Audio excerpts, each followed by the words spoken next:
કેમ આવવાનું થયું અત્યારે? આવું તો પડે જ ને પ્રભુ, વ્યવહારે આવું ના પડે મને કહો. ઓહો મારા પ્રભુ, કેમ આવું થયું હે? મહેનત ના ગયા એનું બહુ દુઃખ થયું મને પ્રભુ. હે ભગવાન, મારા પ્રભુ સાથે આવું કેમ કર્યું રે? બસ બસ બસ પત્યો. આ તમારા ખરખરાનો કાર્યક્રમ પત્યો કે હજી પણ કઈ મરસિયા ગાવાના બાકી છે? અરે પ્રભુ, આવું કેમ બોલો છો? હે, તમારું દુઃખ કે મારું દુઃખ નહીં? રેવા દો દાસ, હું બધું જાણું છું. તમને કદાચ એક વાતની ખબર નહીં હોય, માસુક સંઘવી ક્યારે નુકસાનીનો સોદો નથી કરતો. 1 કરોડ આપીને 25 કરોડ બચાવ્યા છે. ઓહો પ્રભુ, તમારી લીલા તો અપરંપાર છે. એટલે જ મને થયું મારી ફરજ સમજીને હું તમને છે ને વારે ઘડીએ ફોન કરતો હતો પ્રભુ. એટલે જ હું તમારા ફોન કટ કરતો હતો. આવા સંજોગોમાં મારા ફોન ટેપ થવાના ચાન્સીસ હોય છે. એટલે મારા નામની સાથે સાથે ક્યાંક તમારું નામ સંડોવાય અને તમારે ત્યાં રેડ પડે તો? ના, એ તો તમે મારો ફોન બીજી વાર કાપ્યો ને ત્યારે હું સમજી ગયો હતો પ્રભુ. એટલે મને થયું કે થોડો ને આજે પોતે ચાલીને જાઉં મંદિરે અને મારા બોલતા ભગવાનના દર્શન કરી આવું ને એમને બધા સમાચાર આપી આવું. એમ? ચાલો, તો શું છે આજના તાજા સમાચાર?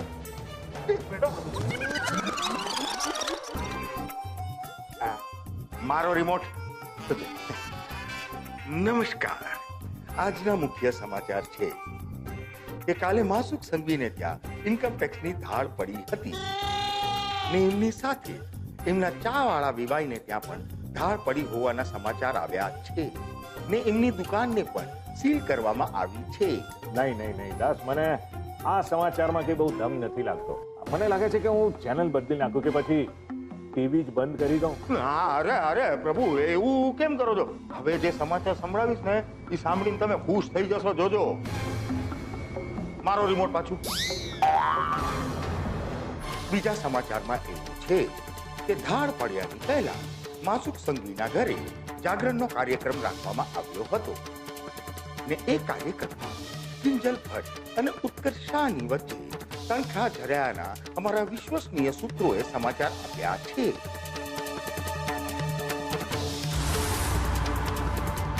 ને કિંજલ ભટ્ટે ઉત્કર્ષ શાહના મોઢા ઉપર શરબત ફેંકવાની વાતે જોર પકડ્યું છે.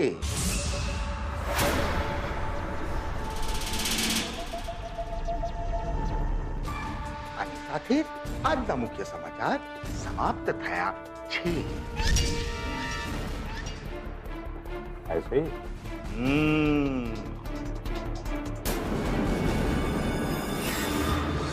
એ વિડીયો અમારી દુકાનનો જ છે. હા, પણ રાજુભાઈ, તમે મારી વાત તો સાંભળો. ના, હલો. અરે પણ હલો રાજુભાઈ. છાવા દો ને કિંજલબેન, અને સેજલબેનના સસાને જ કહો કે એ જ બધું કરે. આખરે આ બધું એમનું તો પલાળેલું છે. જવા દે ને ગુલાબ, મેં તો આશા જ મૂકી દીધી છે કે કોઈ આપણી મદદ કરશે. તું પણ મૂકી દે. મિસ ભટ્ટ, તમે ભલે આશા મૂકી દીધી હોય, પણ અમારી કંપની પોતાની સાથે જોડાયેલા માણસોને એમ જલ્દીથી તૂટવા નથી દેતી. મોહિતભાઈ, તમે? ફક્ત મોહિત જ નહીં, હું પણ સાથે છું કિંજલ. ખબર છે, ગઈકાલે રાત્રે મેં મારા જે મિત્રની વાત કરી હતી એ આ જ છે. અમે બંને કોલેજમાં સાથે હતા. એ સાથે નતા, હું તારો સિનિયર હતો. હા. ગઈકાલે સુશાંતે તમારી સાથે વાત કરી એ પછી એ મારા ઘરે આવેલો. એ સમયે હું તમારી દુકાનનો જ વિડીયો જોઈ રહ્યો હતો. ત્યારે જ મેં સુશાંતને કહ્યું કે આપણે દુકાને જઈને જ વાત કરીએ. બાકી આ વિડીયો કોણે ઉતાર્યો છે એની કઈ ખબર પડી? ના, જેણે વિડીયો અપલોડ કર્યો છે એણે પોતાની ખોટી ડિટેલ મૂકી છે. જે થવાનું હતું એ તો થઈ ગયું. પણ મોહિતભાઈ, તમે મને એક વાત કહો ને, શું મને સ્વાદિષ્ટ કંપની લોન આપી શકે છે? સોરી, ઇનફેક્ટ હું તો તમને એ જણાવવા માટે આવ્યો હતો કે જો હવે તમારા તરફથી ફ્રેન્ચાઇઝીમાં મૂડું કરવામાં આવશે તો કંપની પોતાનો નિર્ણય બદલી શકે છે. ઉત્તરીણી કિંજલબેન, હજુ એક મુસીબત.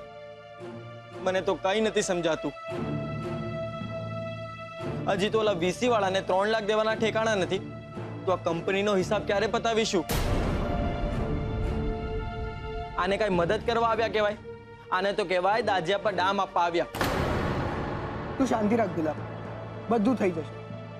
મોહિત, તું મને એ કે તારી આ કંપની ટાઈમ લિમિટ વધારી શકે છે?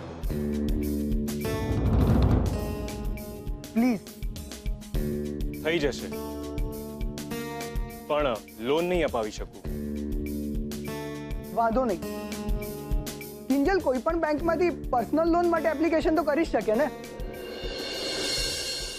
હા, આઈડિયા સરસ છે.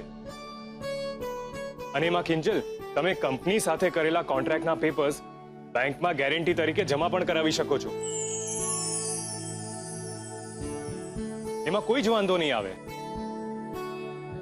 અરે વાહ, આ તો તમે ચપટી વગાડતા ધડ અમારી 2 પ્રોબ્લેમ તો સોલ્વ કરી નાખી. પણ સુશાંતભાઈ, આ દુકાનના તાળાનું શું? એનું સોલ્યુશન છે ગુલાબ.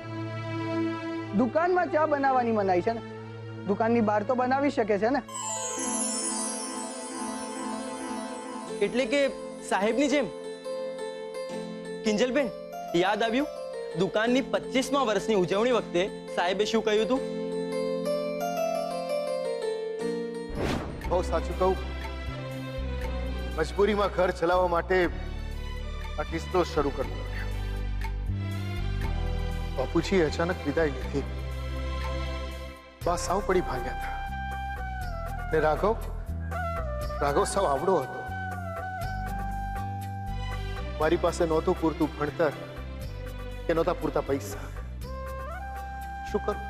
જે કઈ થોડી ઘણી મૂડી બચી હતી ને,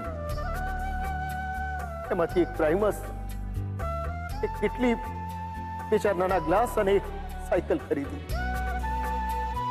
ને આમ મોહને મોબાઈલ ટી સ્ટોલની શરૂઆત. મોબાઈલ? અરે ભાઈ, મોબાઈલ જ કહેવાય ને. અરે ભાઈ, તાપી નદીના કિનારેથી કોઈ એમ કે મોહન 4 ચા આપી જા, અથવા તો પછી બજારમાંથી કોઈ એમ કે 2 અડધી ચા અહીંયા આપી જા.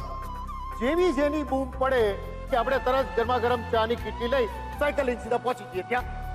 હવે તમે જ કહો, આને મોબાઈલ ટી સ્ટોલ કહેવાય કે નહીં? એટલે સાહેબની જેમ જ આપણે પણ નવી શરૂઆત કરીશું, મોબાઈલ ટી સ્ટોલ. હા, પણ એના માટે તો થોડો બહુ સામાન અને વાસણ જોઈશે ને આપણને, અને એ બધું તો દુકાનની અંદર જ છે. કોને કહ્યું? અરે 2 દિવસ પહેલા હું જ્યારે દુકાન સાફ કરતો હતો ને, ત્યારે વધારાના વાસણ હું દુકાનની પાછળ મૂકી આવ્યો હતો. અને એમાં એક ચૂલો પણ છે. અને ચા આપવા માટે કાગળના ગ્લાસ ક્યાં નથી વપરાતા? કરેક્ટ. અને આમ પણ ટી મેળામાં તમને કાગળના ગ્લાસ ભેગા કરવાનો સારો અનુભવ થઈ ગયો છે, નહીં? એ બધું તો ઠીક છે સુશાંતભાઈ, પણ આજે તમે ભગવાનની જેમ અમારી મદદ કરી છે. Thank you. તું મને થેન્ક યુ કહેવા કરતા ગુલાબ, જલ્દીથી દુકાનની પાછળ જા અને વાસણો લઈ આવ.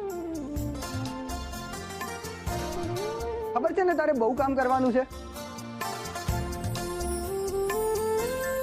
કિંજલબેન, મને આજે તમારી વાત સમજાઈ કે આપણે ધર્મનો માર્ગ ક્યારે છોડવાની જરૂર નથી. એ હંમેશા મદદ કરતો આવ્યો છે અને કરતો આવશે. પેલા ઉત્કર્ષભાઈ હતા ને હવે એમની જગ્યા સુશાંતભાઈ લઈ લીધી છે.